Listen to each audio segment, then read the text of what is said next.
Hello friends, ಎಲ್ಲರಿಗೂ ನಮಸ್ಕಾರ. ಇವತ್ತು ಬಂದು ಮೇ 12 ಸೋಮವಾರ ಬೆಳಗ್ಗೆ 5 ನನ್ನ ರೂಟೀನ್ ಶುರುವಾಯಿತು. ಸೊ ಬೇಗನೆ ಬೆಳಕಾಗ್ಬಿಡುತ್ತೆ ಈ ಸೀಸನ್ನು. ನಾನು ರಾತ್ರಿನೇ ದೋಸೆಗೆ ನೆನೆ ಹಾಕಿದ್ದೆ. ಸೊ ಅದನ್ನು ಇವಾಗ ನೋಡಿದ್ರೆ ಇಷ್ಟು ಉಕ್ಬಿಟ್ಟಿದೆ, ಫರ್ಮೆಂಟೇಷನ್ ಆಗಿದೆ. ತುಂಬ ಚೆನ್ನಾಗಿ ದೋಸೆ ಚೆನ್ನಾಗಿ ಬರುತ್ತೆ, ಸಖತ್ತಾಗಿ.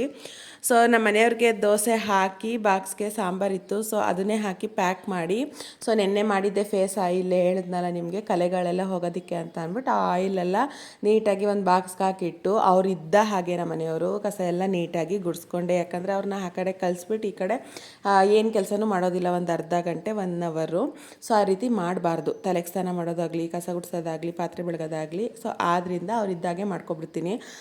ಅಷ್ಟರಲ್ಲೇ ಬೆಳಕಾಗ್ಬಿಡ್ತು. ಅವ್ರು ಕಳಿಸಿ ಒಂದು 1/2 ಅವರ್ ಆಗ್ತಿದ್ದಾಗೆ ಸೂರ್ಯನ ಕಿರಣಗಳು ಅಡುಗೆ ಮನೆಗಾಗಲಿ ಹಾಗೆ ಹಾಲ್ಗಾಗಲಿ ಎಷ್ಟು ಚೆನ್ನಾಗಿ ಬೆಳಕು ಬರುತ್ತೆ ಅಂತ ನೋಡಬಹುದು. ಅದೇ ರೀತಿ ವಾಷಿಂಗ್ ಮಿಷಿನ್ ಬಟ್ಟೆ ಹಾಕಿ ನಾನು ಫ್ರೆಶ್ ಅಪ್ ಆಗಿ ಸೊ ಪೂಜೆ ಎಲ್ಲ ಅಚ್ಚುಕಟ್ಟಾಗಿ ಇವತ್ತು ಮುಗಿಸ್ದೆ. ಇದಾದ ನಂತರ ನಾನು ಸಹ ಸ್ವಲ್ಪ ಹೊತ್ತು ರೆಸ್ಟ್ ಮಾಡಿ, ಅಂದರೆ 8 ಗಂಟೆಗೆ ಎಲ್ಲ ಮುಗಿದ್ಬಿಟ್ಟಿತ್ತು ನನ್ನ ಕೆಲಸ. ಸೊ ಆದ್ದರಿಂದ ಸ್ವಲ್ಪ ರೆಸ್ಟ್ ಮಾಡಿಕೊಂಡೆ. ಅಷ್ಟರಲ್ಲಿ ವಾಷಿಂಗ್ ಮಿಷಿನು ಸಹ ಬಟ್ಟೆ ಎಲ್ಲ ನೀಟಾಗಿ ವಾಶ್ ಆಯಿತು. ಆಮೇಲೆ ಅದನ್ನು ಸಹ ಒಣಗಾಕೊಂಡೆ. ಸೊ ಹಿಂದ್ಗಡೆನೇ ಒಣಗಾಕ್ಬಿಡ್ತೀನಿ ಬಾಲ್ಕನಿಲಿ, ಅಂದರೆ ತುಂಬ ಗಾಳಿ ಇರುತ್ತೆ, ಯಾವಾಗ ಮಳೆ ಬರುತ್ತೆ ಅಂತ ಹೇಳೋಕ್ಕಾಗೋದಿಲ್ಲ.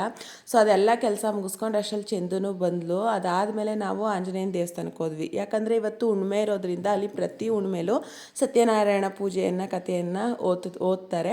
ಸೊ ನಾವೆಲ್ಲ ಹೋಗಿ ಅಲ್ಲಿ ಕಥೆಯನ್ನು ಕೇಳಿ ಸಜ್ಜಿಗೆ ಪ್ರಸಾದವನ್ನು ಕೊಟ್ಟರು, ಪೂಜೆ ಕೊಟ್ಟಿದ್ವಿ. ಸೊ ಅದೆಲ್ಲ ಮುಗಿಸ್ಕೊಂಡು ಮನೆಗೆ ಬರೋಷ್ಟರಲ್ಲಿ ಅಂತೂ 1:30 ಹಾಗೆ ಹೋಯಿತು. ಅಡುಗೆ ಮಾಡೋಣ ಅಂತ ಅಂದ್ಬಿಟ್ಟು ಮಾಡ್ತಾಯಿದ್ದೀನಿ. ಒಂದು ಕಡೆ ಅನ್ನಕ್ಕೆ ಇಟ್ಟಿದ್ದೀನಿ, ಇನ್ನೊಂದು ಕಡೆ ಟೊಮಟೊ ಸಾಂಬಾರು, ಮುದ್ದೆ, ಹಪ್ಪಳ ಎಣ್ಣೆಗೆ ಹಾಕಿದ್ದೆ. ಸೊ ಎಲ್ಲರೂ ಕೂತು 1:30 ಅಷ್ಟರಲ್ಲಿ ಊಟವನ್ನು ಮಾಡಿದ್ವಿ.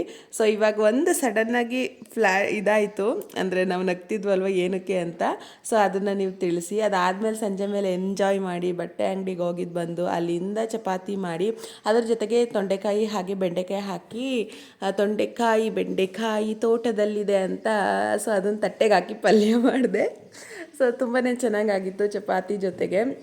ಎಲ್ಲರೂ ಕೂತು ಎಂಜಾಯ್ ಮಾಡಿದ್ವಿ. ಇವತ್ತಿನ ದಿನ ಸಿಂಪಲ್ಲಾಗಿ ಅಲ್ಲ, ಸ್ವಲ್ಪ ಹ್ಯಾಪಿಯಾಗಿ ಎಲ್ಲರ ಜೊತೆಲಿ ಇದ್ರಲ್ವ, ಟೈಮ್ ಹೇಗೋಯ್ತು ಅನ್ನೋದೇ ನಮಗೆ ಗೊತ್ತಾಗಲಿಲ್ಲ.